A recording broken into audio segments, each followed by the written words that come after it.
A woman in white drifts along the riverbank. Her hair hangs in tangled strands, her face pale in the moonlight.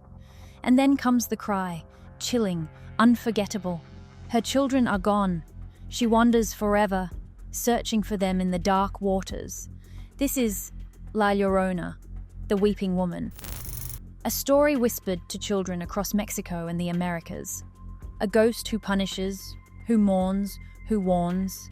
A tale said to be 500 years old. But that is not the whole truth. Because beneath this story lies another, one older than the Spanish conquest itself. A voice that echoes from the temples of Tenochtitlan. A prophecy wrapped in the weeping of a goddess. And when we follow her cry, we discover a secret stretching back nearly 1,000 years. Journey with me into the legend of La Llorona, the 1,000-year-old secret behind the weeping woman. The version most know begins not in an empire, but in a village. There was once a woman of rare beauty. Some say she was indigenous, others say Spanish, but all agree her face turned every head. She caught the eye of a nobleman, a man above her station, and he fell deeply in love. For a time they were inseparable. They had children together, a family born of passion. But as the years passed, the nobleman's affections faded. He abandoned her for a woman of his own class. Heartbroken, humiliated, the young mother wandered in despair, and in a moment of anguish, she did the unthinkable. She led her children to the river and drowned them.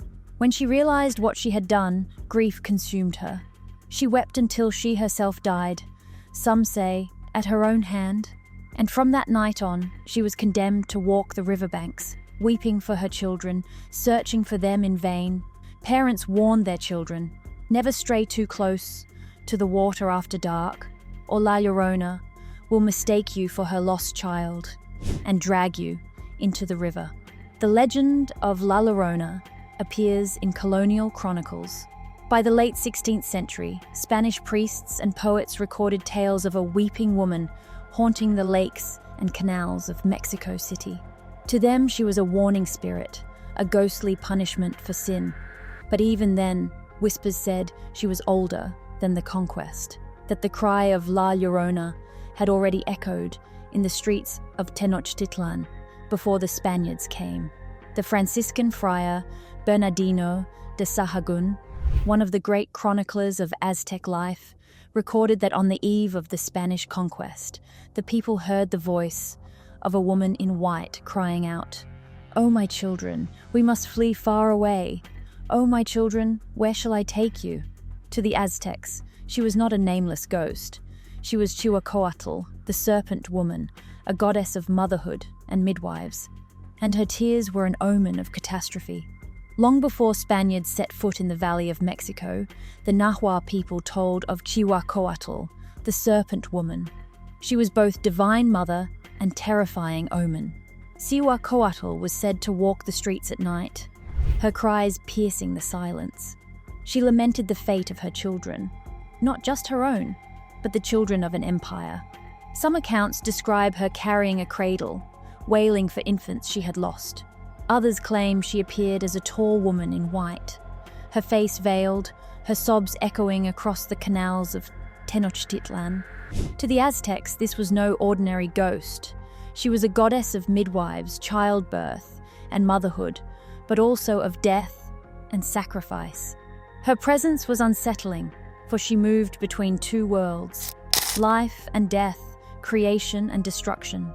According to Bernardino de Sahagún's Florentine Codex, when the Spaniards approached, the people heard her voice, "My children, we are about to go forever. Where can I take you?" To many, her weeping foreshadowed the end of the Aztec world. When the Spanish conquered Tenochtitlan in 1521, they brought not only soldiers, but also new stories, new sins, and new fears. Over time, Cihuacóatl's prophetic cries blended with European ghost lore. Spain was already rich with tales of white ladies, restless female spirits who wandered after betrayal or tragedy, often near rivers or castles. In these stories, A woman who committed a sin in life was doomed to wander in death, unable to find peace. The colonizers looked at the Aztec weeping goddess and heard something familiar. They reframed her. She was no longer a divine figure mourning the fate of a people. She became a fallen woman, punished for sins against her family. And so La Llorona emerged, no longer a goddess tied to empire and prophecy, but a ghostly mother tied to morality. Her story became a cautionary tale. Mothers must protect their children. Women must remain faithful. Sins of passion bring eternal punishment. What had once been a cosmic omen of empire and death was reshaped into a personal, intimate tragedy. Yet both versions, goddess and ghost, survived.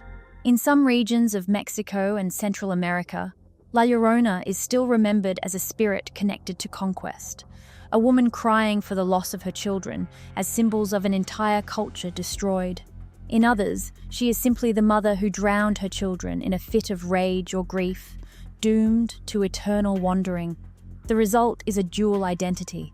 To indigenous memory, she is a goddess whose tears marked the fall of Tenochtitlan.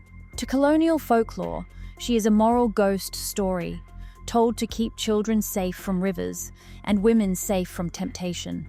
But both share the same sound, the cry of a woman in the night, her voice cutting through time, carrying grief no words can contain. La Llorona is not bound to one village or one river. She walks across borders, reshaping herself in every place she is told.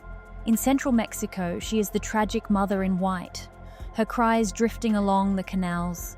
In Guatemala, she sometimes appears in red, her voice described as beautiful but deadly, luring men to their doom. In New Mexico, settlers told of a woman who roams the Rio Grande, forever searching for the children she drowned. In Puerto Rico and Venezuela, echoes of La Llorona mix with local spirits, often as women betrayed by unfaithful lovers. Transformed into ghosts of vengeance and despair, the core remains the same: a woman, a loss, a river. Her story flows like the water itself, branching into countless tributaries, yet always recognizable. But La Llorona is not unique to the Americas. Her voice belongs to a larger family of myths, repeated across time and continents. In ancient Greece, there was Niobe, a queen who boasted of her many children and insulted the goddess Leto. In punishment, Apollo and Artemis struck them down. Niobe fled to the mountains, where her grief was endless. Ancient poets say her tears turned her into stone, yet she still wept eternally for her lost children. In Greek mystery, cults, Demeter mourned her daughter Persephone, stolen away to the underworld. Her cries echoed across the land, and her grief brought winter. Only when Persephone returned did spring bloom again. In Europe, ghostly women known as white ladies drift through castles and riversides. Betrayed by lovers or cursed by sins of passion, they wander weeping, bound to the places of their deaths. Their pale gowns and midnight cries mirror La Llorona's almost exactly. Even in the Philippines, there is the White Lady of Balete Drive, said to appear to drivers at night, weeping, clad in white. The archetype is unmistakable. Across cultures we find the same figure, a woman whose grief becomes eternal, whose tears echo beyond the human world. But why does this image repeat across civilizations? Why do we find weeping mothers at the heart of myth and ghost story alike? Because grief is universal. The loss of a child is one of humanity's oldest, deepest fears. To give that grief a voice, a mother who cries forever, is to remind us of mortality, of fragility, of how easily the world we love can vanish. But there is something else. These women are not only mourners, they are also judges. La Llorona punishes those who stray too close to water. White ladies curse unfaithful men. Niobe's story warns against pride before the gods. The weeping woman is both victim and enforcer. Her sorrow is unbearable, but it also grants her power. She becomes a boundary figure, standing between the living and the dead, between innocence and guilt. And perhaps that is why La Llorona still terrifies us. because her tears are not just sadness, they are judgment. Today, La Llorona is everywhere. She haunts not only riversides, but also songs, literature, and cinema. Her cry inspired the famous Mexican folk song, La Llorona, a melody both mournful and haunting, sung by artists from Chavela Vargas to Lila Downs. In literature, Nobel laureate Octavio Paz wrote of her as a symbol of Mexico itself, a nation born from conquest, weeping for its lost children. On screen, she appears in countless films, from low-budget horror to Hollywood's The Curse of La Llorona, 2019. Each retelling reshapes her, sometimes tragic, sometimes monstrous, sometimes both. But in Mexico, she is more than entertainment.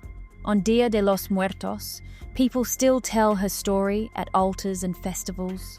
In Xochimilco, boats carry tourists through canals, where actors reenact her ghostly cries. To many, she is still a living part of cultural memory, a reminder of grief, faith, and the fragility of life. Why does La Llorona endure? Because she is more than a ghost story. She is a mirror. To some, she reflects the trauma of colonization, a mother mourning the children of a fallen empire. To others, she reflects morality, the punishment of betrayal, of passion, of sin. To still others, she reflects personal grief, the loss of children, the fear of abandonment. Every generation remakes her. Every culture that hears her cry shapes her face anew. And yet, through all these changes, one thing remains constant: her voice, that endless weeping, echoing across centuries. And here lies the secret. La Llorona is not simply 500 years old, born of Spanish conquest. She is older. Her tears stretch back to the Aztec goddess Cihuacóatl, who wept for her children before the empire fell. Older still, she belongs to the timeless archetype of the weeping mother. From Niobe to Demeter, from white ladies to hungry ghosts. When we hear La Llorona, we are not only hearing a ghost by the river, we are hearing 1,000 years of grief condensed into one eternal cry. We are hearing the voice of conquest and loss, of motherhood and mortality, of fear and judgment. And perhaps that is why the story endures.